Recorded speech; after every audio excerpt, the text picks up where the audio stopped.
Hi everyone, welcome back. Thanks for joining us today. We've got a brand new story to share with you. So let's begin. My name is Nick, and for a long time, I thought I had a solid marriage. Not perfect, but solid. My wife, Audrey, and I had been together for years. We had our ups and downs like any couple, but we always found a way to work through things. At least that's what I believed. But looking back now, I realized that while I was holding on to the idea of our marriage, Audrey had already checked out. It didn't happen all at once. At first, it was little things. She stopped doing the little things she used to do. People go through stress, mood shift, and life gets overwhelming. I get that. But this wasn't just stress. This was different. People don't wake up one morning and start treating their spouse like a burden. Changes like that don't just happen without a reason. And I was determined to find out what that reason was. She started coming home late, and every time I asked where she had been, her answers were vague. Uninterested. Just out, she'd say, barely looking up from her phone. When I pushed a little, just a simple out where, she'd roll her eyes or sigh like I was bothering her. That was new. Audrey never used to be this dismissive. The woman I married used to tell me everything, sometimes in excruciating detail. Now, I was lucky if I got more than a one-word answer. Then came the phone. It was always with her. If she was in the living room, it was in her hand. If she got up to grab a glass of water, the phone went with her. Late at night, I'd see the glow of the screen. I'd ask, "Who are you texting?" and she'd say, "Just a friend." When I asked which friend, she'd snap, "Why do you care?" One night, as we lay in bed, I decided I couldn't ignore it anymore. I turned to her and asked, "Audrey, what's wrong? Why have you been acting this way?" She didn't even hesitate. She just exhaled sharply and said, "If I had something to say, I'd say it. Let me sleep, please." That hurt. The confirmation of my fears came a few days later. A call from a friend. He was direct when we began speaking. "Hey, I don't want to be that guy, but I think you should look into Audrey. I saw her with a man, and they don't look like just friends." I was speechless. My first reaction was denial. No, not Audrey. Not my wife. There had to be some explanation. But then I thought about the way she'd been acting. The distance. The secrecy. The late nights. The locked phone. The attitude shift. And I realized something terrifying. This wasn't coming out of nowhere. I wanted to believe my friend was wrong. But I couldn't. Because deep down, I already knew he wasn't. I knew something was off with Audrey, but knowing it and proving it were two different things. I needed hard evidence, something undeniable, something she couldn't talk her way out of. And for that, I had to start with her phone. Now, Audrey had always been protective of her phone, but lately, it had gone from normal caution to full-blown paranoia. She kept it on her at all times, whether she was in the kitchen, the bathroom, or even just stepping outside for a minute. She never left it unattended, and when she was using it, she angled the screen away from me. That alone was suspicious, but I needed more than just a gut feeling. One night, I finally got a small window of opportunity. She had left her phone on the couch while stepping into the bathroom. My heart pounded as I reached for it. This was my chance. I swiped up to unlock it, but then, dead end. The password had been changed. I tried the old one just in case, but it was no good. My stomach tightened. Audrey and I had never hidden our passwords from each other before. This wasn't just a coincidence. That was the moment I knew she was hiding something. And whatever it was, she didn't want me to see it. I put the phone back exactly where it was and sat there. If Audrey was cheating, she couldn't erase every footprint.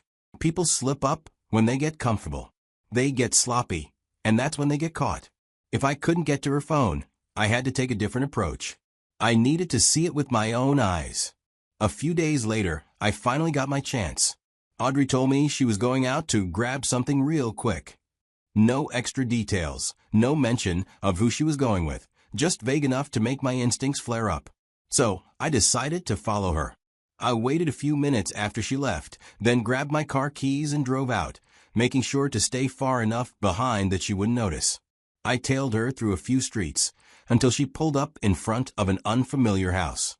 She got out of the car and walked straight to the door, knocking with the confidence of someone who had done this before. The door opened, And there he was, some guy I had never seen before. As if I knew, I had my phone in hand to take photos of everything. The guy didn't look surprised to see her. In fact, he smiled, stepping aside so she could walk in. The door shut behind them, and just like that, my wife was inside another man's home. I watched the few pictures I took on my phone, because I knew I'd need them later. I didn't go in. I didn't call her. I didn't make a scene. I just sat there for a few more minutes, staring at the house, at the reality of my marriage falling apart right in front of me. Then, without a word, I started my car and drove home. She came back later that night, acting completely normal. That was the part that got to me the most. I decided I had waited long enough. I wasn't going to let this drag on any longer. I called her into the living room and told her to sit down. She sighed, clearly annoyed, but she sat anyway, arms crossed, eyes fixed on me like she had better things to do. I took a deep breath, looked her dead in the eyes, and said, "I want you to end whatever's going on, or we're done." I didn't raise my voice. I didn't threaten. I just stated it as a fact. She frowned, shaking her head. "I don't know what you're talking about," she said, her voice flat. "There's nothing going on." I reached into my pocket, pulled out my phone, and turned the screen toward her. There they were, clear pictures of her walking into his house, laughing with him. I watched her face as she looked at them. For a second, just a split second, she looked caught. Then, just as quickly, her expression changed. The guilt disappeared, replaced by something else. Anger. "You even followed me? That's crazy," she snapped, her voice rising. "You don't trust me, so now you're stalking me? That's sick, Nick." I felt something inside me go cold. She wasn't sorry. She wasn't ashamed. She wasn't even surprised. Instead of taking responsibility, she was flipping it back on me, trying to make me the bad guy for finding out. I exhaled slowly, nodding to myself. "Okay," I said, standing up. "Got it." I didn't argue. There was no point. She had already made her choice. The next week was a blur of silence. We still lived under the same roof, but it felt like we were strangers. No small talk. No fake smiles. Just two people existing in the same space, waiting for something to happen.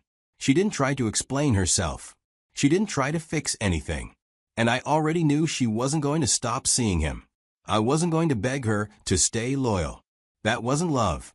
That was desperation, and I wasn't desperate. So, while she carried on pretending nothing had changed, I made a quiet trip to my lawyer's office and started the process. If she wanted to be with him so badly, she could have him. But she wasn't going to take me down with her. One morning, as I got ready for work, Audrey unexpectedly came to meet me. I was halfway through buttoning my shirt when Audrey spoke. Her voice was calm. "I'm making you dinner tonight." I froze for just a second, my fingers pausing over the last button. It took a moment for her words to fully register. Audrey hadn't cooked for me in months. Not since all this started. Lately, she barely even acknowledged my presence unless it was to be cold or dismissive. And now, out of nowhere, she wanted to make dinner? I turned to look at her. She was standing near the dresser, scrolling through her phone. And that's what made it suspicious. I didn't respond right away. I wanted to see if she'd followed up, maybe offer some kind of explanation, but she didn't. "All right," I finally said, keeping my tone neutral. If this was a game, I wasn't about to show my hand first. As I left for work, my mind wouldn't let it go. Was this an attempt to smooth things over? Maybe she felt guilty and wanted to make some kind of peace offering. Or was she setting the stage for something else? A confession? An excuse? A final act of control before pulling the rug out from under me? I wasn't about to sit around and wait to find out. What Audrey didn't know was that I'd already taken steps to free myself from this marriage. The divorce papers were prepared, sitting neatly in a folder, waiting for the right moment. And more than that, I had something she wouldn't see coming. While she had been sneaking around with her secret lover, I had been getting close to someone too, her best friend. It started as casual conversations, little moments of shared frustration about Audrey's behavior. But over time, it became something more. She knew the woman Audrey had become, and she had no illusions about who she really was. So I decided if tonight's dinner was some kind of mind game, If she still had her affair going on, I wouldn't argue. I wouldn't beg. I wouldn't get angry. I would simply end this marriage, on my terms. I came home that evening with a feeling I couldn't quite describe. Audrey was in the kitchen, and the smell of home-cooked food filled the air, something I hadn't experienced in a long time. If this were a few months ago, I might have been excited, maybe even hopeful that she was trying to fix things. But I knew better now. Whatever this dinner was, it wasn't a peace offering. I sat down at the table, watching her as she moved gracefully, setting the plates, pouring the wine, and smiling. We ate mostly in silence. She didn't ask about my day, and I didn't ask about hers. The only sound was the clinking of silverware against porcelain, the occasional sip of wine, and the tension sitting between us like a third guest at the table. Halfway through the meal, I put my fork down and looked at her. She was too calm, too composed. A woman who had already made up her mind. I leaned back slightly and asked, "So, have you ended your affair?" She didn't even flinch. She just smirked and leaned back in her chair like she had been waiting for this moment. Then she said it. "I'm leaving you." I exhaled slowly, more out of amusement than anything else. There was a time when those words would have broken me, when I would have begged her to stay, to reconsider. But now, they felt like an overdue ending to a story I should have closed a long time ago. I smiled, a genuine smile. Then I got up from my seat, walked into the bedroom, and came back with a stack of neatly arranged papers. I placed them on the table in front of her and slid them across. "Perfect," I said, my voice steady, controlled. "I already prepared the paperwork. Sign them." For the first time that evening, her confidence wavered. She hadn't expected this. She stared at the papers, then at me, searching for some kind of reaction she could use against me. But there was nothing, just calm. And then ding-dong. Her head snapped toward the door. She wasn't expecting anyone. I, on the other hand, had been waiting for this moment all night. I pushed my chair back, took my time walking to the door, and pulled it open. And there she was. Standing in the doorway, looking effortlessly beautiful, was Audrey's best friend. The woman Audrey had trusted with all her secrets. The woman I had been getting closer to ever since I realized my marriage was already dead. I stepped aside and gestured toward her. "Meet my new girlfriend." The look on Audrey's face was priceless. It was beyond shock. It was betrayal, disbelief, maybe even regret. She had forgotten that when you play games, you better be prepared to lose. I won't lie to you, Audrey did not take it well. When she realized I had beaten her to it, she snapped. It was like watching someone go from calm to completely unhinged in a matter of seconds. She went from stunned silence to yelling, asking me if I had lost my mind, calling me every name she could think of. But I didn't argue. I didn't need to. My job was done. The papers were on the table, and she had a decision to make: sign them, or let the court handle the rest. At first, she acted like she wouldn't play dirty. She pretended she was okay with it, that she just wanted to move on. But I knew her too well. The moment reality hit her, she became the woman I knew she could be when things didn't go her way, spiteful, vengeful, ready to destroy everything in her path. It wasn't about the marriage anymore. It was about making me suffer. And she did everything in her power to try. She went to court and played the victim. She told them I had been controlling, manipulative, and even abusive. She claimed she had felt trapped in the marriage, that I had isolated her from friends, made her feel worthless, and emotionally tormented her. She even threw in a few fake stories, things that never happened, just to make me look like the villain. And the worst part? Some people believed her. That's the thing about lies. If someone says them with enough confidence, they start to sound like the truth. But I wasn't about to let her rewrite history. When my turn came, I let the evidence speak for itself. I had photos of her sneaking into her lover's house. I had text messages that made it painfully clear that this wasn't just some innocent friendship. And then there was the financial part, bank statements that proved she had been using money from our joint account to fund her affair. My lawyer made sure to highlight every single detail, every withdrawal, every expense that linked back to her affair. But the real hit came when we talked about the emotional toll. I had spent months in that marriage feeling like I was going crazy, second-guessing myself, wondering if I was the problem. My lawyer argued that the mental strain she had put me through, the lies, the gaslighting, the betrayal, had taken a serious toll on my well-being. And the court listened. When the final ruling came, I could see the defeat in Audrey's eyes. The judge split the assets fairly, but thanks to my solid proof, I kept most of what I had worked for.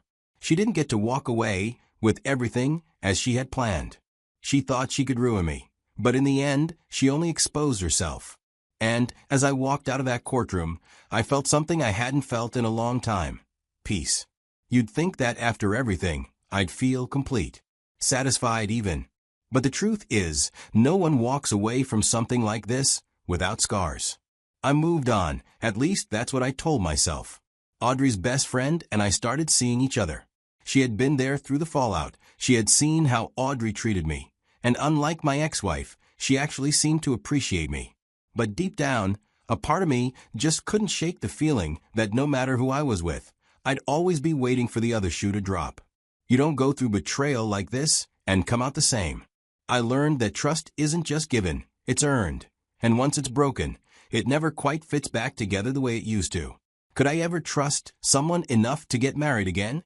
Right now, I don't think so. Not because I don't want to, but because I don't know if I'll ever look at love the same way.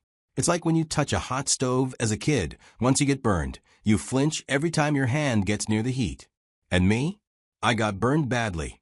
At the end of the day, I realized something important. Sometimes, the people we trust the most are the ones who betray us the hardest. And when they do, the best revenge isn't anger. It's not trying to get even. It's not wasting energy hating them. No, the best revenge is moving on, living well, becoming someone they can never have again, and making sure they regret losing you every single day. And believe me, Audrey regretted it. That's enough for me. So, that's my story, guys. A wild one, I know. But that's life, right? You think you know someone, you build a life with them, and one day, they throw it all away like it never mattered. But here's the thing. I didn't let it destroy me.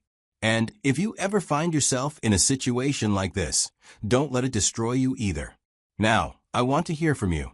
Do you think I handled this the right way? Should I have done something differently? Drop your thoughts in the comments. I read every single one. And remember, if something feels off in your relationship, it probably is. Don't ignore the signs. Thanks for watching, and I'll see you in the next one.